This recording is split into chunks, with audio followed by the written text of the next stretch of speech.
overwhelmed na ako. Sobrang daming problema. Isa-isa lang universe, please. Sobrang bigat na. Kailan ba kasi matatapos to?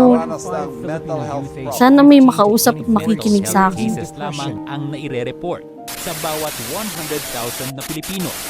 Bilang pagtugon sa kinakaharap ng mga kabataan kaugnay sa kanilang mental health, nagsanib pwersa ang DSWD, local government, academe at private institutions sa pagbuo ng inisyatibong susuporta sa psychological at psychosocial needs ng mga kabataan sa bagong Pilipinas. Ang Tara Usap ay isa sa inisyatibo ng DSWD Tara Basa na layong magbigay ng oportunidad sa mga kabataan sa bagong Pilipinas na maging bahagi ng pagtugon sa mental health concerns na kinakaharap ng mga kabataan at pamilyang Pilipino.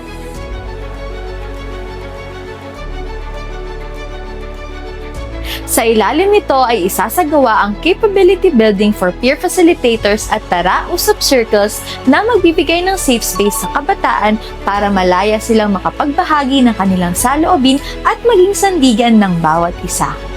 Upang matiyak na epektibo ang ating programa, ilalatag natin ang referral pathway katuwang ang mga pampubliko at pribadong organisasyon na magtataguyod ng holistic interventions sa mga benepisyaryo.